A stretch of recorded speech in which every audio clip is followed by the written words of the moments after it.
नमस्कार, मैं अजित कुमार। दोस्तों, आज हम बात करने वाले हैं common university entrance test for post graduation CUET PG 2023। जस्ट लाइक CUET UG, CUET PG भी हमारे शिक्षा मंत्रालय के द्वारा प्रपोज किया गया।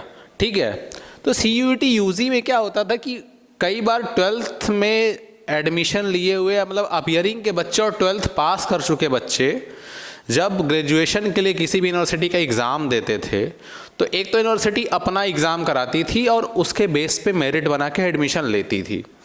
तो कई बार कई जगह एग्ज़ाम देना पड़ता था, कई डिफरेंट सिलेबस भी हुआ करते थे। तो इससे एक बहुत बड़ी कॉम्प्लिकेशन तैयार होती थी। कई जगह क्या होता था DU जैसी यूनिवर्सिटीज़ में कि वो मेरिट बेस पे एडमिशन लेते थे कि आपका 98% रहेगा तभी हम आपका एडमिशन लेंगे। कुछ इस तरह की चीज़ें अलग अलग सब्जेक्ट में अलग परसेंटेज डिसाइड करते थे। तो वहाँ भी UG में दिक्कत होती थी। तो इस दिक्कत को दूर करने के लिए CUET UG प्रपोज किया गया। ठीक है, कि अब कॉमन यूनिवर्सिटी एंट्रेंस टेस्ट होगा फॉर अंडर ग्रेजुएट स्टूडेंट्स। ठीक है, वो एक ही परीक्षा दे करके अंडर ग्रेजुएट में एडमिशन ले पाएंगे, स्नातक में एडमिशन ले पाएंगे उस परीक्षा की मेरिट के आधार पर। ठीक है, तो इससे बहुत सारी दिक्कतें दूर हुई। इसी को देखते हुए CUET PG भी प्रपोज किया गया। ठीक है, कि अब PG के लिए भी कॉमन यूनिवर्सिटी एंट्रेंस टेस्ट हम कराएंगे। ठीक है, तो कुछ कॉलेजेस कुछ संस्थान अभी इससे नहीं जुड़े हैं, वो भी आगे जुड़ेंगे। और जो 45 केंद्रीय विश्वविद्यालय हैं वो तो जुड़ ही गए हैं। तो बहुत सारी यूनिवर्सिटी जुड़ गई हैं। आने वाले समय में इस एग्ज़ाम के स्कोर का प्रयोग और कई सारे संस्थान और यूनिवर्सिटीज और उससे एफिलिएटेड कॉलेज करेंगे। तो हम देखेंगे आज कि CUET PG है क्या। ठीक, देखिए, तो व्हाट इज CUET PG। ठीक है, अब इसमें हमें क्या क्या देखने को मिलेगा कि CUET PG क्या है, उसके लिए क्या क्वालिफिकेशन होनी चाहिए, एज लिमिट क्या होनी चाहिए, जो सबसे ज़्यादा कंफ्यूजिंग पॉइंट होता है कि एज लिमिट क्या होनी चाहिए। अगला notification means dates. Okay, application fee कितनी है, एग्ज़ाम पैटर्न क्या है, मार्किंग स्कीम क्या है, सिलेबस क्या है, टॉप यूनिवर्सिटीज़ कौन सी हैं, यूनिवर्सिटीज़ के लिस्ट कौन कौन से अवेलेबल हैं यहाँ पे, how to prepare for it और व्हाट आफ्टर इट। इन चीज़ों पे हम डिस्कस करेंगे। चलिए वन बाय वन आज आपको इसी सेशन में सारा का सारा डाउट क्लियर कर देंगे। फिर भी अगर कोई आपको डाउट होगा तो आप कमेंट सेक्शन में हमसे पूछ सकते हैं और बाद में हमसे बिल्कुल जुड़ सकते हैं। ठीक है, अब देखिए व्हाट इज CUET PG। जैसा कि मैंने अभी बताया था कि CUET UG की तरह ये भी ग्रेजुएशन के बाद पोस्ट ग्रेजुएशन करने वाले स्टूडेंट्स के लिए प्रपोज किया गया कि अब एक ही एंट्रेंस टेस्ट होगा जहां से वो अलग अलग कॉलेजेस या यूनिवर्सिटीज़ में उस एंट्रेंस टेस्ट की नंबर के आधार पर एडमिशन ले पाएंगे, उसके मेरिट के आधार पर एडमिशन ले पाएंगे। देखिए, CUET PG 2023 will be conducted in the month of last week of June. CUET PG will be conducted by the National Testing Agency NTA under the Ministry of Education. It is national level entrance test conducted every year. हर साल अब ये होगा। Start कब से हुआ था? 2022 से start हुआ था। The exam is conducted for candidates who wants to seek admission in the postgraduate program in the field of art, science, commerce, humanities and etc.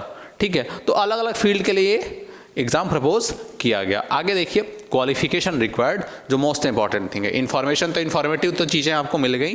ठीक है, जो आपके काम की बात है वो ये है कि कितनी क्वालिफिकेशन होनी चाहिए। तो दोस्त, केवल और केवल आपका ग्रेजुएशन कंप्लीट होना चाहिए। ठीक है, इस एग्ज़ाम में बैठने के लिए केवल और केवल ग्रेजुएशन कंप्लीट होना चाहिए।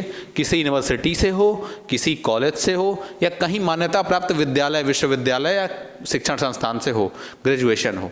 ठीक है, यहाँ लिखा हुआ यूनिवर्सिटी, केवल यूनिवर्सिटी नहीं और कॉलेजेस भी, इसे एफिलिएटेड कॉलेजेस भी हो सकते हैं। ठीक है, कोई भी मान्यता प्राप्त शिक्षण संस्थान। रही एज लिमिट की बात, तो जस्ट लाइक CUET UG, CUET PG का भी कोई एज क्राइटेरिया है नहीं। ठीक है, और कहीं रहता भी नहीं है। PG का भी कोई एज क्राइटेरिया नहीं है, लेकिन काउंसलिंग के समय जब आप एग्ज़ाम दे लेते हो, जब आपके मार्क्स आ जाते हैं, आपको कॉल लेटर आती है कि आपको आइए यहाँ काउंसलिंग कराइए, तो काउंसलिंग के समय अगर कोई यूनिवर्सिटी अपना क्राइटेरिया बना देती है कि हमें तो इसी एज तक के लोग चाहिए, हमें इसी एज बाउंड तक के लोग के चाहिए, तब उस यूनिवर्सिटी का क्राइटेरिया फॉलो करना पड़ेगा। ऐसा नहीं कि NTA यूनिवर्सिटी को ऐसा करने से मना कर देगा, ऐसा कुछ नहीं है। यूनिवर्सिटी इसके लिए स्वतंत्र है कि वो अपनी क्राइटेरिया क्या लगा सकती है, वैसे लगाते नहीं है, एज लिमिट की दिक्कत आती नहीं है, लेकिन वो लगा सकते हैं। कई जगह एक आध जगह लगा भी है, तो उससे कोई टेंशन वाली बात नहीं है। सिंपल भाषा में आपको इतना समझना है कि एज लिमिट इसके लिए कोई नहीं है। आप आराम से अगर ग्रेजुएट हो तो ये पेपर दे सकते हो, ठीक है। अपीयरिंग में हो मीन्स लास्ट ईयर में हो तो भी दे सकते हो, कोई प्रॉब्लम नहीं है। एज लिमिट की कोई दिक्कत नहीं है जब तक कि कोई यूनिवर्सिटी खुद से ये ना कहे, ठीक है। चलिए, notification tentative exam dates 3rd और 4th वीक ऑफ जून। यहाँ देखिए तीसरे या चौथे सप्ताह में जून के तीसरे या चौथे सप्ताह में ये परीक्षा हो सकती है, ठीक है। अब परीक्षा का टाइमिंग क्या होगा थोड़ा वो देख लेते हैं, कितने समय का होगा वो देख लेते हैं, कितने शिफ्ट में बटा है ये चीज़ें हैं। देखिए, duration of examination is 2 hours 120 minute, ठीक है। ये पूरा का पूरा एग्जामिनेशन आपका 2 शिफ्ट में होगा, आपकी 2 शिफ्ट लगेगी, मॉर्निंग शिफ्ट और इवनिंग शिफ्ट। मॉर्निंग शिफ्ट आपका होगा 10 से 12, इवनिंग शिफ्ट 3 से 5। आपको देखना होगा कि आपका एग्ज़ाम किस शिफ्ट में पड़ता है, तो आपका एग्ज़ाम मॉर्निंग शिफ्ट में पड़ेगा कि इवनिंग शिफ्ट में पड़ेगा, ये सारी बातें आपके एडमिट कार्ड पे एज इट इज़ दी रहेंगी, तो उससे टेंशन नहीं लेना है, ठीक है। Centre, date and shifts of examination as indicated on the admit card. Admit card पे सेंटर दिया रहेगा, डेट दिया रहेगा और शिफ्ट दी रहेगी। वैसे आप तैयार रहिए क्योंकि इसका एग्जाम जो है 3rd और 4th वीक ऑफ जून में होगा पक्का। Display of response key to be announce later on the website. वैसे हम बता दें कि परीक्षा होने के 1 हफ्ते या 10 दिन के बाद आपके लिए जो रिस्पॉन्स की है वो जारी हो जाती है और उसके 1 हफ्ते बाद रिजल्ट जारी हो जाता है। तो 15 दिन के अंदर अंदर सारा एक मुश्त वो काम हो जाएगा, दिक्कत खत्म हो जाएगी। Declaration of result to be announce later on the website, same चीज़ है, बट आप इतना याद रखिए कि परीक्षा के 10 से 12 दिन के अंदर आपका मैक्स टू मैक्स 1 हफ्ता 10 दिन के अंदर आपका रिस्पॉन्स किया जाएगा, उसके 1 हफ्ते बाद रिजल्ट आ जाएगा, ठीक है। CUET पीजी हो, यूजी हो, जो भी हो, यहाँ तो पीजी के लिए बात हो रही है, तो पीजी हो तो इसके लिए आपको कहीं भटकने की ज़रूरत नहीं है। जितनी भी इंफॉर्मेशन एक इंफॉर्मेशन कहते हैं ना, रोम रोम से जानकारी, तो हर एक जानकारी, हर एक चीज़ आप डायरेक्टली इस लिंक पे जाके इसको एक्सेस करके पता कर सकते हो कि कैसे फॉर्म भरा जाएगा, सिलेबस क्या है, क्या तैयारी करने के लिए कौन सा पैटर्न है यहाँ पे, ठीक है। एग्ज़ाम का पैटर्न क्या है, टाइमिंग क्या है, रिजर्वेशंस कैसी हैं, सीट्स कितने हैं, वो सारी चीज़ें सब कुछ यहाँ मिल जाएगा। इन दोनों को आप नोट कर लीजिए, ठीक है। ये जो है NTA की वेबसाइट है nta.ac.in और CUET के लिए स्पेशली अलग से जो डिज़ाइन हुआ है वेबसाइट वो है CUET-samarth.ac.in। दिस इज़ दोनों में से किसी पे आप जा सकते हैं, कोई प्रॉब्लम नहीं है। अगला एप्लीकेशन फ़ी, थोड़ा सा डिफरेंट स्ट्रक्चर यहाँ देखने को हमको मिलेगा। एप्लीकेशन फ़ी को अगर हम देखेंगे तो देखिए क्या है। Application fee for up to 3 test papers, okay. Application fee for up to 3 test papers. अब देखिए ये 3 टेस्ट पेपर अगर आप देते हैं, ठीक है, अगर आप 3 टेस्ट चूज करते हैं, 3 या 3 से कम, मतलब 1 से लेके 3 तक, ठीक है, अप टू 3 टेस्ट पेपर तक अगर चूज करते हैं, या 1 या 2 या 3 टेस्ट पेपर, तो जनरल की कॉस्ट है 8000, OBC की कॉस्ट है 600, SC ST की कॉस्ट है 550 और PW वाले की कॉस्ट है 500 जो फिजिकली हैंडीकैप्ड हैं, ठीक है। ये चीज़ें हैं।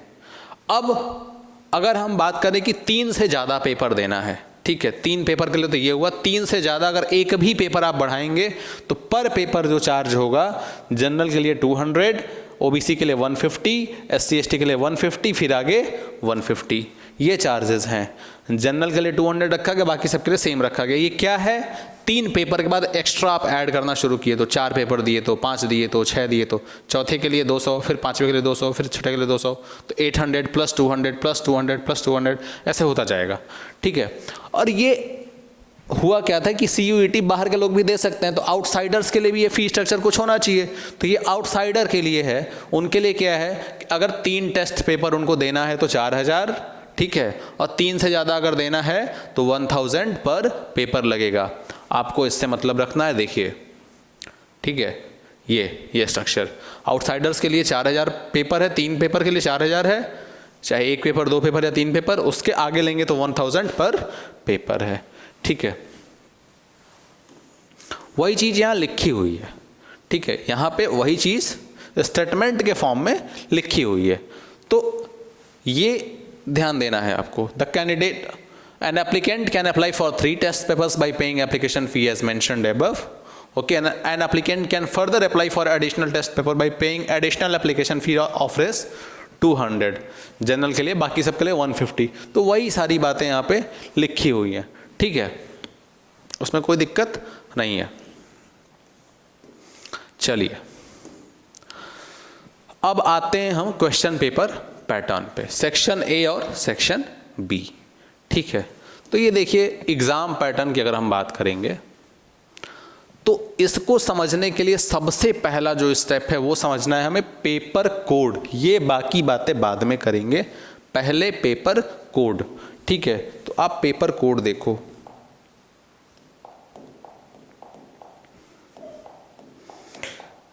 तो पेपर कोड आप देख सकते हो चाहो तो, PGQP 01, okay, PGQP 60, PGQP 38, PGQP 40 और ये तीनों।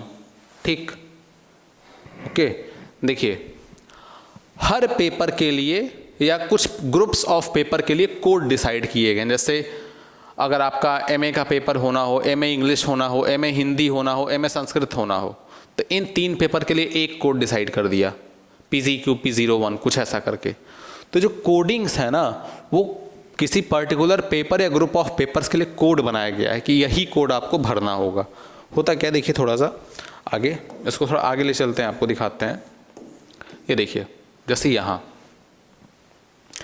अगर आपको MA करना है, अगर आपको MA करना है किस किस सब्जेक्ट में, इंग्लिश में, कॉम्परेटिव लिटरेचर में, इंग्लिश लैंग्वेज स्टडीज़ में, ठीक है, और कल्चरल स्टडीज़ में, इंग्लिश कैफेटेरिया में, ठीक है, मीडिया में, कल्चर में, मीडिया एंड कल्चर में, लिटरेचर में, इसमें अगर आपको MA करना है तो इसके लिए जो पेपर होगा उसका पेपर कोड क्या होगा, PGQP 05, PGQP 05, दिस इज।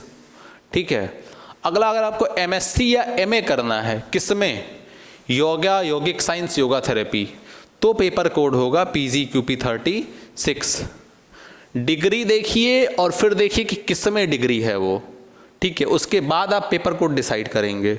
अगली डिग्री क्या है, आचार्य की डिग्री है, किसमें, ज्योतिष में, ठीक है, और ज्योतिष में हो गई, फलित, सिद्धांत, national Sanskrit university, central Sanskrit university, जहाँ भी अगर आपको आचार्य की डिग्री लेनी है तो उसके लिए जो कोड है वो ये है। ठीक है, तो ये अलग अलग डिग्री के लिए अलग अलग कोड हैं, लेकिन आपको सिंपली अब देखिए यहाँ पे इस जो सबसे ज़्यादा रिलेटेबल है समझ में भी आएगा। MA MSc करनी है मैथ्स में, MA MSc मैथमेटिक्स, ओके, तो फिर देखिए MA MSc मैथमेटिक्स के लिए जो हमारा कोड डिसाइड है वो क्या है, PGQP 27। तो अलग अलग डिग्री के लिए किस किस सब्जेक्ट में हमें कौन कौन सा पेपर कोड लिखना है ये ध्यान रखना है। ठीक है, हम पहले डिग्री देखेंगे, फिर देखेंगे वो किस सब्जेक्ट में डिग्री अडॉप्ट कर सकते हैं, किस सब्जेक्ट में ऑप्ट कर सकते हैं, तो उस सब्जेक्ट के अकॉर्डिंग हमारा पेपर कोड डिसाइड होगा यहाँ पे। तो ये ध्यान देना है। तो अब आपको समझ में आ रहा होगा।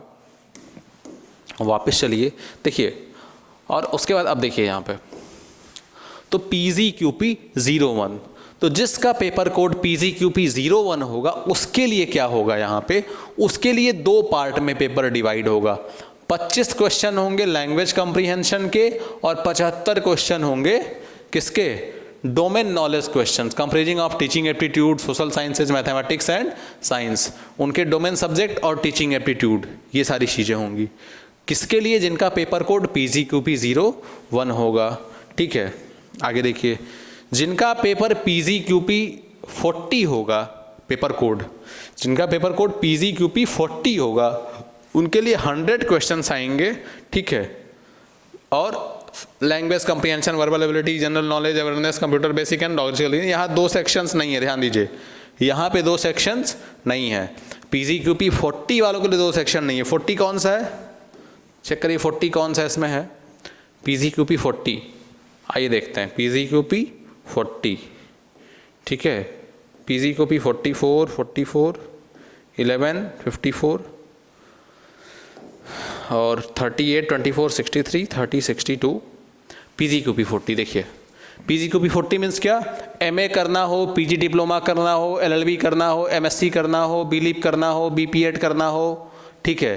किस सब्जेक्ट में, किस सब्जेक्ट में, लैंग्वेज कम्प्रीहेंशन, वर्बेलिटी, यही सारा आएगा, ठीक है। और उसके बाद MTech करना हो, सॉरी PGQP 40 में यही है, MA, PG diploma, MSc, BLIP, BPEd, ठीक है, सर्टिफिकेट कोर्स, MWOC। तो इनके लिए जो पेपर कोड डिसाइड है वो PGQP 40 डिसाइड है। और PGQP 40 में आपको केवल 100 क्वेश्चंस मिलेंगे और कुछ नहीं मिलेगा, कोई सेक्शन वेक्शन कुछ नहीं है। PGQP 38 में 100 क्वेश्चंस मिलेंगे, कोई सेक्शन नहीं है। PGQP, अब बात करते हैं 60, तो PGQP 60 में 25 क्वेश्चन होंगे आपके किसके, जनरल नॉलेज के, अवेयरनेस के, मैथमेटिकल एबिलिटी के, और 75 क्वेश्चन आपका स्पेसिफिक लैंग्वेज का होगा, ठीक है। हो सकता है लैंग्वेज में MA MSc करने के लिए कोई कोर्स स्टार्ट हो MA करने के लिए, तो वहाँ लैंग्वेज का पेपर होगा, ठीक है। आगे PGQP 8, 74 और 78 की बात करें तो इसमें भी 2 पार्ट में डिवाइड होगा, part A, part B। Part A में 25 क्वेश्चंस, वही सेम चीज़, और 75 क्वेश्चन कहाँ से, डोमेन नॉलेज, सिविल इंजीनियरिंग हो गया, मैकेनिकल इंजीनियरिंग हो, जो भी हो गया, ठीक है। सबसे बड़ी बात यहाँ देखिए, दिस इज ये इसी में फिजिक्स, मैथ्स, केमिस्ट्री वाले सारे हैं जो साइंस के हैं और जो कई सारे। तो देखिए PGQP 2 से 7 तक, 2 से 7 तक, PGQP 9 से PGQP 37 तक, PGQP 39, PGQP 41 से 59, 61 से 73 और 75 से 77। इतने जो पेपर कोड्स हैं, इनके लिए जो एग्ज़ाम पैटर्न है वो कैसा है, वो 2 पार्ट में है, पार्ट A और पार्ट B। पार्ट A में क्या होगा, consisting of language comprehension, verbal ability, general awareness, mathematical या quantitative ability and analytical skills, जो 25 क्वेश्चंस आएंगे। और उसके बाद 75 क्वेश्चन जो है ना, वो आपके डोमेन सब्जेक्ट से आएंगे, जैसे मैथ्स हो गया, ठीक है। PGQP 27, PGQP 27 कहाँ आएगा, 9 to 37 में, यहाँ पे आएगा ना, 9 से 37, ठीक है। तो मैथ्स में अगर आप कहोगे कि MSc मैथ्स करना है, तो 25 क्वेश्चन तो आपको वही नॉर्मल वाले वर्बल एबिलिटी वाले मिलेंगे, बाकी 75 क्वेश्चन आपके मैथमेटिकल सब्जेक्ट से मिलेंगे, ठीक है। तो ये पैटर्न है, ठीक है, क्वेश्चन का पैटर्न ऐसा रहेगा। तो आप अपना पेपर कोड चेक करेंगे, उसके बाद चेक करेंगे कि आपका पैटर्न क्या होगा। अगला देखिए, CUET PG स्लॉटिंग 2023 एग्ज़ाम कैसे शेड्यूल हुआ है। तो आपका CUET PG का पूरा एग्ज़ाम 10 दिन में कराया जाएगा, टोटल 10 डेज में होगा, ठीक है। 2 शिफ्ट लगेंगी, मॉर्निंग वाली और इवनिंग वाली, ठीक है। तो अब देखिए, पहले दिन किस किस पेपर कोड के लिए एग्ज़ाम होगा। पहले दिन जो एग्ज़ाम होगा वो होगा, पहले दिन जो आपका एग्ज़ाम होगा वो होगा PGQP 5 के लिए, 36 के लिए, 50 के लिए और 73 के लिए, ठीक है। MA MSc MTech MSc BEd आचार्य, इन सब के लिए एग्ज़ाम्स होंगे, ठीक है। इन पेपर कोड्स के एग्ज़ाम होंगे पहले दिन, ठीक है। डे 2 में आइए, ये है हमारा डे 2, ठीक। डे 2 में PGQP 27, 12, 51, 21, 58 इनके एग्ज़ाम्स होंगे। मीन्स MSc मैथ्स का एग्ज़ाम कब पड़ेगा, दूसरे दिन पड़ेगा, ठीक है। फिर PGQP 12 पड़ेगा, 51 पड़ेगा, 21, 58, इसने में दूसरे दिन इतना होगा, और 2 शिफ्ट में होगा, हर दिन 2 शिफ्ट। तो टोटल कितने दिन हैं देखिए, पहला दिन, दूसरा दिन, ठीक है। उसके बाद देखिए, अभी ये पहला ही चल रहा है, पहला मॉर्निंग शिफ्ट और ये इवनिंग शिफ्ट, सॉरी दूसरा नहीं, ये पहला ही था, मॉर्निंग शिफ्ट और ये इवनिंग शिफ्ट, ठीक है। अब देखिए, ये आ गया आपका डे 2, दूसरा दिन, डे 2। अब इस डे 2 में देखिए, ये आपका मॉर्निंग शिफ्ट में हो गया और ये आपका इवनिंग शिफ्ट में हो गया, ठीक है। क्योंकि ये क्या है, स्लॉट्स हैं, ठीक है, आप देख सकते हो ये स्लॉट है, ठीक है। तो दूसरे दिन मॉर्निंग और इवनिंग शिफ्ट, इसी तरह तीसरे दिन, चौथे दिन, पाँचवें दिन, छठे दिन, 7 दिन, 8 दिन, 9वें दिन और 10वें दिन, ठीक है। तो टोटल 10 डेज में ये एग्ज़ाम्स होंगे मॉर्निंग और इवनिंग शिफ्ट में। तो आपका पेपर का कोड क्या है उस हिसाब से तय होगा कि आपका पेपर किस दिन पड़ा है और किस स्लॉट में पड़ा है, ठीक है। तो आप अपने पेपर कोड को ध्यान से भरिएगा और पेपर कोड के अकॉर्डिंग ही एग्ज़ाम पैटर्न है कि उसमें पार्ट ए और बी होगा या टोटल एक साथ होगा, 25 क्वेश्चन 75 क्वेश्चन वाला होगा या टोटल 100 क्वेश्चन वाला होगा। तो आपको पैटर्न वहाँ लिखा हुआ था, वो ध्यान में रखना है। पैटर्न मैंने आपको अभी स्लाइड में दिखाया था। आगे देखिए, यहाँ लिखा भी है, applicants to check course its eligibility and QP code question paper code carefully, question paper code carefully, ठीक है। From the main bunching list आपको दिखाई मैंने ऊपर अभी, ठीक है। As same courses are being evaluated under various question papers codes by different universities. जैसे Hindu studies, applicants are solely responsible for choosing the correct question paper code. जो विद्यार्थी हैं वो स्वयं जिम्मेदार होंगे कि उन्होंने क्वेश्चन पेपर का कोड कौन सा चूज किया। आपने गलत चूज किया तो इसके लिए एनटीए की जिम्मेदारी या शिक्षा मंत्रालय की कोई जिम्मेदारी बिल्कुल भी नहीं होगी, ठीक है। आगे देखिए, मार्किंग स्कीम क्या है, ठीक है। तो हर क्वेश्चन आपके 4 मार्क्स के होंगे। ईच क्वेश्चन कैरीज 4 मार्क्स, ठीक है। हर करेक्ट रिस्पॉन्स के लिए, सही उत्तर के लिए 4 नंबर दिए जाएंगे और गलत उत्तर के लिए 1 नंबर काट लिया जाएगा। सही उत्तर के लिए 4 नंबर, गलत उत्तर के लिए 1 नंबर काट लिया जाएगा। अगर किसी ने कोई क्वेश्चन अटेम्प्ट नहीं किया है तो चाहे वो क्वेश्चन पेपर में गलती से गलत छप गया हो या सही छप गया हो, चाहे जो भी हुआ हो, अगर आपने अटेम्प्ट ही नहीं किया है तो आपको कोई भी मार्क्स नहीं मिलेगा। आपको मार्क लेने के लिए कम से कम क्वेश्चन अटेम्प्ट करना होगा, ठीक है। अगला, to answer a question the candidate needs to choose 1 option as correct option. भाई MCQ है तो एक ऑप्शन ही सही होगा। अगला, however after the process of challenges of the answer key in the case there are multiple correct options और change in key, only those candidates who have attempted it correctly as per the revised answer key will be awarded marks. कहने का मतलब ये है कि अगर कोई प्रश्न उसके विकल्प में अगर एक से अधिक सही विकल्प हो जाते हों, ठीक है, कोई ऐसा प्रश्न आ गया जिसके 4 विकल्प दिए हों, 4 ऑप्शंस दिए हों और मोर देन 1 ऑप्शन करेक्ट हो गया या कोई भी ऑप्शन करेक्ट रहा नहीं, ठीक है, या क्वेश्चन सही से प्रिंट नहीं है, मतलब सही क्वेश्चन ही नहीं रहा, ऐसी केसेस में अगर किसी ने उस आंसर की को चैलेंज किया है, किसी ने अटेम्प्ट किया है और चैलेंज किया है, पहले तो अटेम्प्ट करना है फिर चैलेंज करना है, अटेम्प्ट किया और चैलेंज किया, तो अगर उस क्वेश्चन को अटेम्प्ट किया और क्वेश्चन वाकई गलत निकल गया, ठीक है, तो उस पे उन सारे बच्चों को मार्क्स दे दिए जाएंगे जिन्होंने उस क्वेश्चन को किया है, ठीक है, क्योंकि वो जिम्मेदारी किसकी है, एनटीए की है, ठीक है। ये ध्यान देना है जो भी पेपर बनाएगा, ठीक है। तो ये चीज़ है, तो आपको अटेम्प्ट तो करना होगा, ठीक है। अगर गलत क्वेश्चन भी आपको लग रहा है कि ये क्वेश्चन गलत प्रिंट हो गया है, ठीक है, और आप श्योर हो कि ये क्वेश्चन गलत प्रिंट हो गया या इसमें एक से ज़्यादा ऑप्शन सही है, किसी क्वेश्चन में अगर आप श्योर हो कि एक से ज़्यादा ऑप्शन सही है और ये MCQ ही केवल एक ही करेक्ट होना चाहिए और आपको लग रहा है कि नहीं यार यहाँ तो एक से ज़्यादा करेक्ट है ही है, पक्का है, तो फिर आप अटेम्प्ट करो और चैलेंज कर दो तो आपको मार्क्स तो मिल जाएंगे, ठीक है। अगला, अगर कोई क्वेश्चन ड्रॉप हो गया कोई टेक्निकल एरर से, ठीक है, जैसे आप क्वेश्चन करते गए लास्ट में एक क्वेश्चन बचा, कंप्यूटर ही आपका ऑफ हो गया, कुछ ऐसा हो गया, कोई भी टेक्निकल इशू हो गया, तो चिंता की बात नहीं है, आपको पूरे मार्क्स मिलेंगे। एनटीए आपके साथ कोई भी बेईमानी नहीं करेगा, ठीक है। अगला, सिलेबस क्या है, तो इसके सिलेबस पे चर्चा करने के लिए हमारे पास एक अलग प्रॉपर तरीके से वेबसाइट डिज़ाइन किया गया है, जैसे मैंने पहले ऊपर भी बता दिया था, क्या CUET.NTA.NSE.in, यहाँ पे आप क्लिक करोगे, सिलेबस का ऑप्शन आएगा, आप जाओगे वहाँ से डाउनलोड करोगे, ठीक है।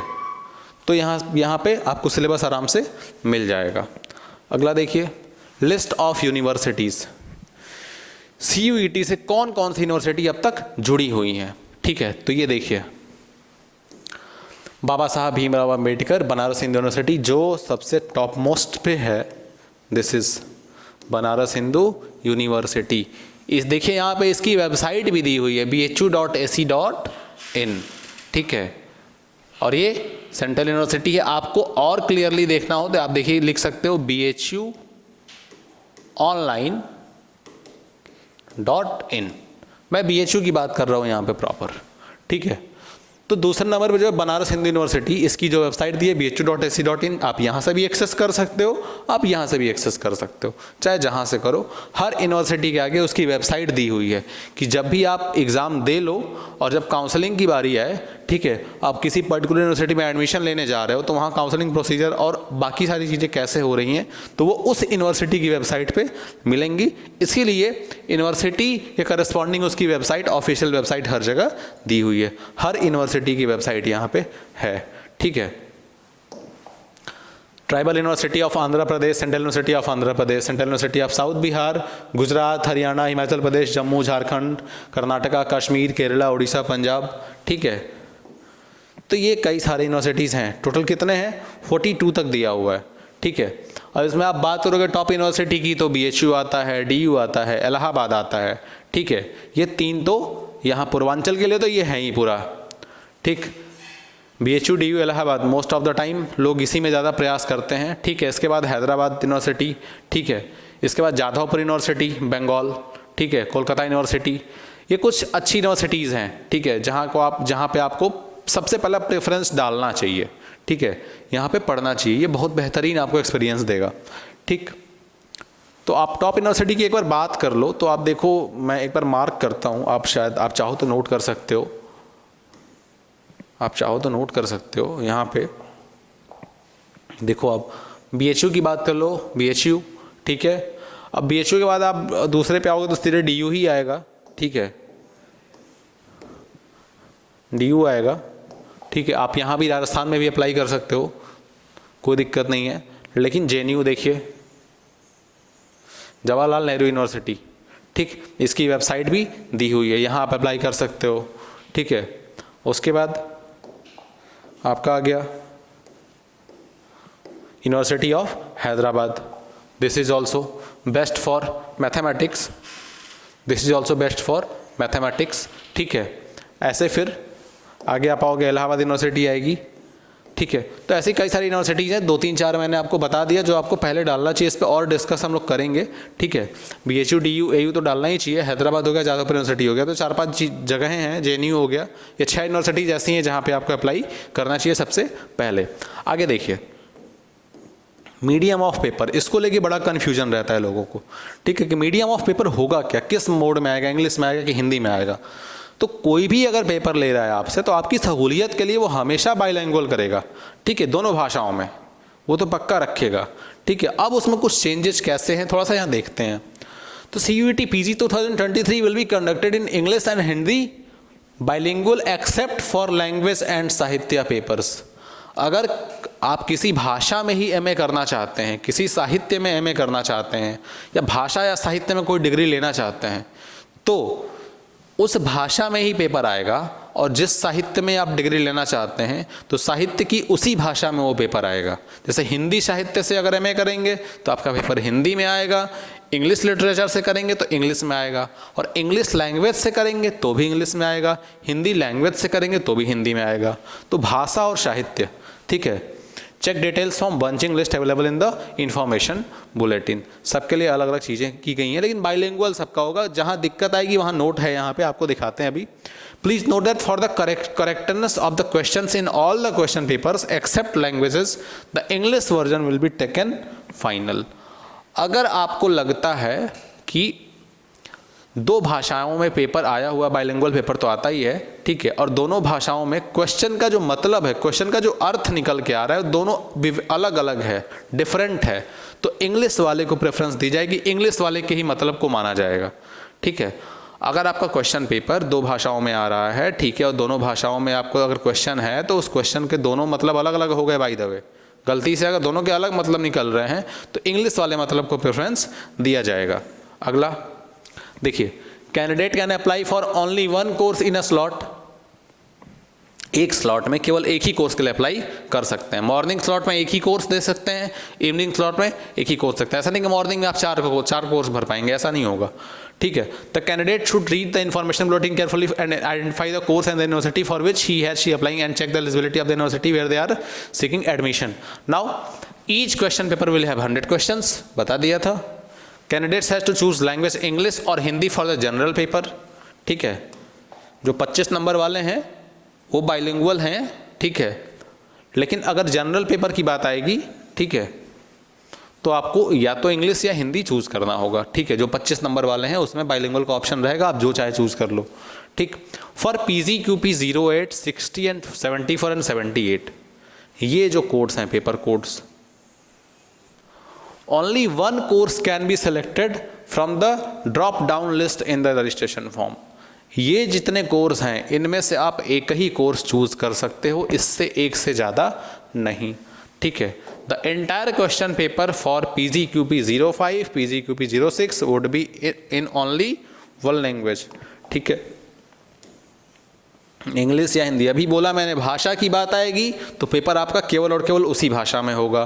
तो इंग्लिश या हिंदी, अगर इन दोनों पेपर को चूज करते हो तो आपकी भाषा भी क्या रहेगी, इंग्लिश या हिंदी रहेगी। क्वेश्चन पेपर का मीडियम भी क्या रहेगा, इंग्लिश या हिंदी रहेगा, ठीक। और the question paper will be in Sanskrit only for Acharya, Shiksha Shastri and Shiksha Acharya course, ठीक है। किसके लिए, आचार्य की डिग्री हो, शिक्षा शास्त्री की डिग्री लेनी हो, शिक्षा आचार्य की डिग्री लेनी हो, ठीक है। तो इनके लिए जो भी पेपर्स आपके होंगे वो किस में आएंगे, संस्कृत में आएंगे, ठीक है। टोटल पूरे के पूरे पेपर संस्कृत में, वहाँ बाइलिंगुअल नहीं होगा, ठीक है। कहाँ कहाँ बाइलिंगुअल नहीं होगा ये बात यहाँ दी हुई है, कहाँ कहाँ बाइलिंगुअल नहीं होगा, कहाँ कहाँ दिक्कतें आएंगी। फर्दर इन केस ऑफ शिक्षा Shastri and Shiksha Acharya the entire 100 questions of the question paper would be in Sanskrit language only, ठीक है।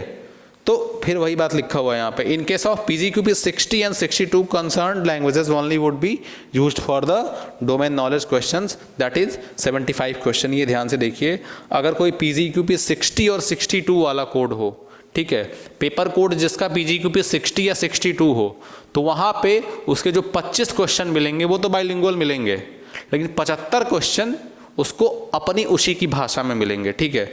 जो भाषा जिसके लिए वो जो जिसका पेपर है वो, अगर किसी भाषा का 60 आप देख सकते हो, 60 और 62, ठीक है, तो इसमें जिस भाषा के लिए आप परीक्षा देने जा रहे हो तो उसी भाषा में पेपर होगा, ठीक है। 75 का 75 क्वेश्चन, बाकी जो दोनों 25 क्वेश्चन हैं उनके लिए दोनों भाषाओं का चुनाव आप कर सकते हो। तो ये कुछ स्पेशल टाइप के क्राइटेरिया हैं लैंग्वेज को लेके, ठीक है। नहीं तो most of the paper bilingual हैं, ठीक है। 25 और 75 2 सेक्शन में डिवाइड है, 25 क्वेश्चन जनरल अवेयरनेस का है और 75 क्वेश्चन आपके डोमेन सब्जेक्ट का है, ठीक है। तो ये आपको ध्यान देने वाली बात है। अगली, हाउ टू प्रिपेयर। तो दोस्त इसको लेकर के हम बिल्कुल चर्चा करेंगे। जैसे हम आपको बता दें कि हमारी अगली वीडियो में MSc मैथमेटिक्स के कोर्स के बारे में पूरी डिटेल डिस्कशन होगी कि उसका सिलेबस क्या है और कौन कौन सी किताबें फॉलो करें, कैसे तैयारी करें। तो हम प्रॉपर यहाँ पे थोड़ा सा स्टक कर जाएंगे MSc मैथमेटिक्स पे, ठीक है। तो MSc मैथमेटिक्स की तैयारी कैसे करें ये हम आपको बिल्कुल बताएंगे, ठीक है। MCOM के लिए बताएंगे, ठीक है, और MBA के लिए बताएंगे। कुछ पर्टिकुलर कोर्सेज है जिसके बारे में आपको हम डिटेल बताएंगे कि इसकी तैयारी कैसे की जाए और इन पे कौन कौन सी किताब पढ़ी जाए कि आप बेहतरीन स्कोर कर पाओ, ठीक है। तो इसके बारे में हम लोग अपने अगले वीडियो में डिस्कस करेंगे, ओके। अब देखिए, what after it, CUET PG का एग्ज़ाम देने के बाद क्या करोगे आप, ठीक है। तो कई लोग PhD करते हैं, ठीक है। आप इसके आगे हायर एजुकेशन अगर और लेनी है तो आप PhD में जा सकते हो, या किसी भी कंपनी में अच्छे पैकेजेस पे आप प्लेस्ड हो सकते हो, ठीक है। मीनवाइल बाय और after you can prepare for multiple grade examination, उसी के साथ या उसी के बाद MSc या MA करते हुए, मास्टर डिग्री लेते हुए या मास्टर डिग्री लेने के बाद आप उसी के साथ या उसी के बाद अलग अलग एग्जाम की तैयारी भी कर सकते हो, ठीक है। PhD के बाद भी PDF होता है, पोस्ट डॉक्टरल फेलो, वहाँ तक लोग जाते हैं। तो डिपेंड करता है, अगर आप जॉब चाहते हो तो मल्टीपल तो आपको एमएनसी में, मल्टीनेशनल कंपनीज में जॉब भी ऑफर्स हो सकती हैं, ठीक है। अदरवाइज अगर आप पढ़ना चाहते हो तो आप पीएचडी तक जा सकते हो, पीडीएफ तक जा सकते हो, ठीक है। तो हम अगले वीडियो में आपके लिए लेके आएंगे कि कैसे करें एमएससी मैथमेटिक्स की प्रिपरेशन, कौन कौन सी बुक फॉलो करें और कैसे एक पर्टिकुलर वे में हम उसको पढ़ें, किस किस फॉर्मेट में पढ़ा जाए, ठीक है। तो हम आपसे फिर मिलेंगे, तब तक के लिए बहुत बहुत धन्यवाद।